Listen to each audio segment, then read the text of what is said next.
उसके खुले बालों की खुशबू, मेरे सीने पर उसकी उंगलियों का स्पर्श और कमरे में धीमी रोशनी के बीच वो रात बस हमारी सांसों के नाम लिख दी गई। बिना कहे सब कुछ कह दिया था हमने। नमस्कार दोस्तों, मैं आपकी गुल्लू भाभी कहानी शुरू करने से पहले, अगर आपने अभी तक सब्सक्राइब नहीं किया तो जरूर कर लीजिए और वीडियो पसंद आए तो लाइक और शेयर करना ना भूलें। आप ये वीडियो कहाँ से देख रहे हैं, ये भी कमेंट में जरूर बताना। चलिए अब शुरू करते हैं आज की जबरदस्त कहानी। कॉलेज के पहले दिन जब वो क्लास में आई, पूरे हॉल में एक अलग सी खामोशी छा गई, जैसे हर किसी की नजरें उसी पर टिक गई हों। पर उस दिन एक और जोड़ी आंखें थीं जो उसे देख नहीं रही थीं, उसे पढ़ रही थीं। वो थी आरव की निगाहें। 13 साल का, पहली बार कॉलेज आया, लेकिन दिल जैसे पहली बार किसी में पूरी तरह उलझ गया था। उसकी चाल में एक अजीब सी ठहराव था, जैसे हर कदम सोच समझकर रखा गया हो। और उसकी आंखों में कुछ था जो आरव को बाकी दुनिया से काट रहा था, जैसे सामने की औरत कोई टीचर नहीं, कोई पुरानी किस्सा हो, अधूरी मगर पहचान से भरी। अन्वी ने उसकी ओर देखा, बस एक पल को, लेकिन उस एक पल में आरव की धड़कन कुछ ज्यादा ही जोर से बजने लगी, जैसे उसके अंदर कोई तूफान दबा हो जो अब बाहर आने को बेताब था। और अगले दिन से वो हर क्लास में सबसे आगे बैठने लगा, हर सवाल का जवाब देने लगा, हर कविता में उसकी आंखें अन्वी को ही ढूंढने लगीं। वो पूछने लगा, मैम, जब प्रेम छुपाना पड़े तो क्या वो सच होता है? सबसे सच्चा प्रेम ही सबसे चुप रहता है। लेकिन उस मुस्कुराहट के पीछे कुछ टूट रहा होता, कुछ ऐसा जो उसने किसी को कभी बताया नहीं। बात भी वो बहाने बनाकर रुकने लगा, कभी कोई डाउट, कभी कोई कविता, कभी बस यूं ही। और अन्वी ने भी उसे रोका नहीं, शायद इसलिए क्योंकि वो खुद भी अब इन मुलाकातों का इंतजार करने लगी थी। एक शाम जब बारिश हो रही थी, अन्वी अकेली स्टाफ रूम में बैठी थी, तभी आरव आया। बालों से पानी टपक रहा था, आंखों में वही सवाल। कभी सोचा है मैम, दो लोग एक ही ख्वाब में हर रात क्यों मिलते हैं? जरेनिया और अन्वी ने चुपचाप उसका हाथ पकड़ लिया। वो स्पर्श जैसे कह रहा हो, मैं हार चुकी हूं, अब तुझसे खुद को छुपा नहीं सकती। उनकी मुलाकातें अब लाइब्रेरी के पीछे, कैंपस के कोने और बंद क्लासरूम में होने लगीं। हर छुअन में कुछ बेचैन करने वाली तड़प थी, हर नज़र में छुपा हुआ इकरार। और हर बार जब वो मिलते तो दोनों जानते थे कि ये गलत है, पर फिर भी रुक नहीं पाते थे। जैसे दो तारे जब टकराते हैं तो टूटते हैं, लेकिन रोशनी जरूर छोड़ जाते हैं। आरव कहता, मुझे फर्क नहीं पड़ता लोग क्या कहेंगे, मेरी उम्र छोटी है या तुम्हारी बड़ी, मुझे सिर्फ तुमसे मतलब है। और अन्वी हर बार उसे रोकती, मगर अगले दिन फिर वही सब दोहराता, जैसे किसी पुराने गीत की आदत बन गई हो, जो ना चाहकर भी हर रोज सुनना पड़ता है। फेयरवेल की रात, अन्वी ने रेड साड़ी पहनी थी, बाल खुले, होठों पर हल्की सी लिपस्टिक। और जब आरव ने उसे देखा तो उसके कदम वहीं थम गए। भीड़ में भी वो अकेली दिख रही थी, जैसे पूरा हॉल सिर्फ उनके लिए सजाया गया हो। और उसी रात जब सब थककर अपने अपने रास्ते जा चुके थे, वो दोनों वहीं रह गए। आरव ने धीरे से अन्वी की कमर पकड़कर पास खींचा और कहा, अगर ये आखिरी मौका है तो मैं इसे अधूरा नहीं छोड़ सकता। और उसके होंठों पर अपने होंठ रख दिए। वो चुंबन लंबा था, गहरा था और किसी वक्त की तरह ठहरा हुआ था। और उस एक रात में वो दोनों जैसे एक दूसरे में घुल गए।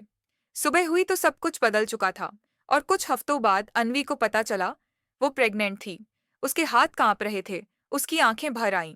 उसे खुद पर गुस्सा आया, डर लगा, शर्म भी आई, लेकिन सबसे ज्यादा जो महसूस हुआ वो था अकेलापन। उसने आरव से कुछ नहीं कहा, बस एक चिट्ठी छोड़ी।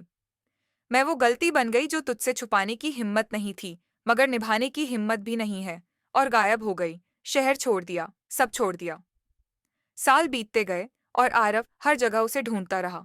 हर चिट्ठी, हर स्कूल, हर महिला टीचर्स में उसका चेहरा खोजता रहा।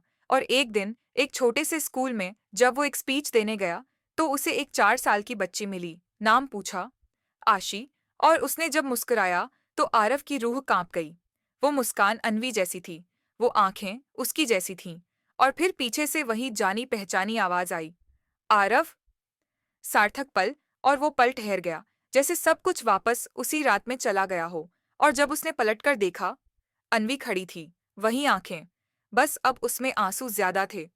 आरव चुपचाप उसके पास गया, उसका हाथ थामा और बोला, तू कहीं नहीं गई थी, तू तो यहीं थी, हर धड़कन में, हर रात में, हर कविता में। और अनवी ने बस इतना कहा, अब गलती नहीं, अब बस तू ही तू है। और आशी ने आकर दोनों के हाथ थाम लिए। उस दिन शायद पहली बार वो चाँद जो हमेशा आधा लगता था, अब पूरा हो गया था। वो तीनों कुछ देर तक वैसे ही खड़े रहे। हवा चल रही थी। आशी ने अनवी की साड़ी का किनारा पकड़ रखा था और आरव बस उसे देख रहा था, जैसे आंखों में सालों की तलाश, शिकायतें और इकरार सब एक साथ उतर आई हों। और फिर अनवी ने बिना कुछ कहे बस धीरे से उसके गले लग गई।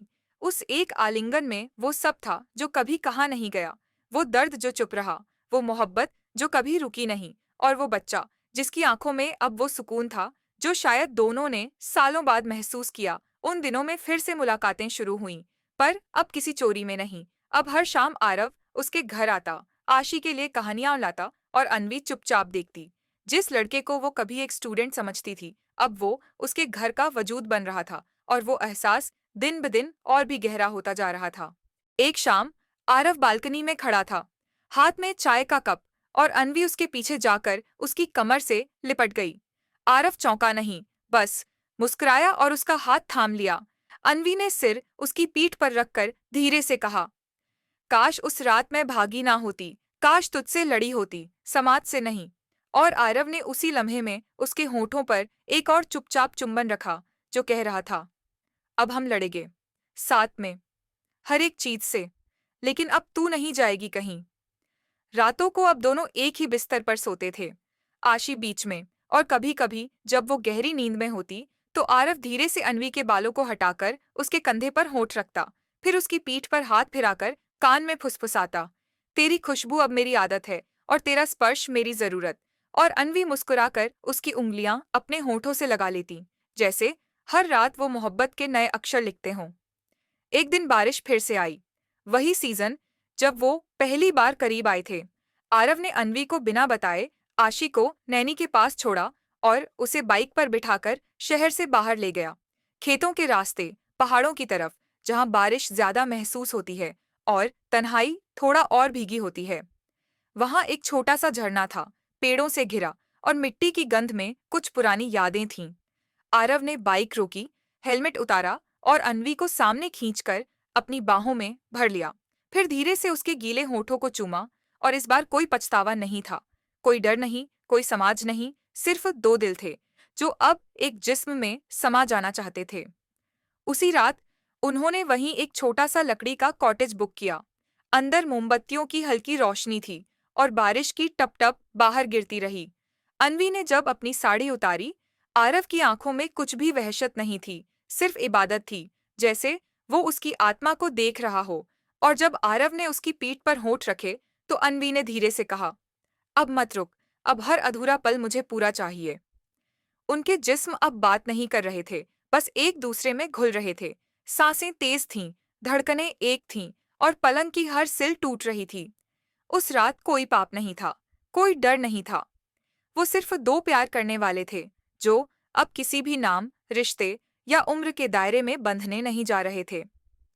सुबह जब सूरज की हल्की किरण उनके चेहरे पर पड़ी, तो अनवी ने पहली बार खुद को उसकी बाहों में पूरी तरह सुरक्षित महसूस किया। उसने आरव की छाती पर सिर रखकर कहा, चल शादी कर लेते हैं। और आरव ने उसकी उंगलियों में एक साधारण सा लाल धागा बांधते हुए कहा, तेरा नाम मेरी रूह पे पहले ही लिखा है, अब बस दुनिया को दिखाना बाकी है। कुछ महीनों बाद उन्होंने शादी कर ली। कोई बड़ा आयोजन नहीं, कोई शोर नहीं, सिर्फ तीन लोग थे, एक आरव, एक अनवी और एक आशी, जो फूलों से खेलते हुए मुस्कुरा रही थी। वो रिश्ता जो एक गलती कहलाया गया था, अब वही उनकी सबसे खूबसूरत किस्मत बन गया था। और उस रात, शादी की पहली रात, जब कमरे में दिए जल रहे थे और फूलों की खुशबू बिछी हुई थी, तो आरव ने धीरे से अनवी को अपनी गोद में उठाया, उसकी आंखों में देखा और कहा, अब तेरे जिस्म से नहीं, तेरी रूह से प्यार करता हूँ, और आज के बाद तू मेरी मोहब्बत नहीं, मेरी दुआ है।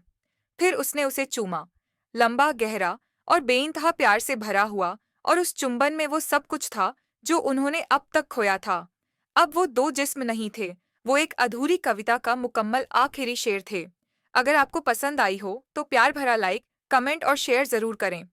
आप ये वीडियो कहाँ से देख रहे हैं, ये भी कमेंट में जरूर बताना। मैं आपकी गुल्लू भाभी फिर मिलूंगी एक नई और मजेदार कहानी के साथ। तब तक के लिए ढेर सारा प्यार।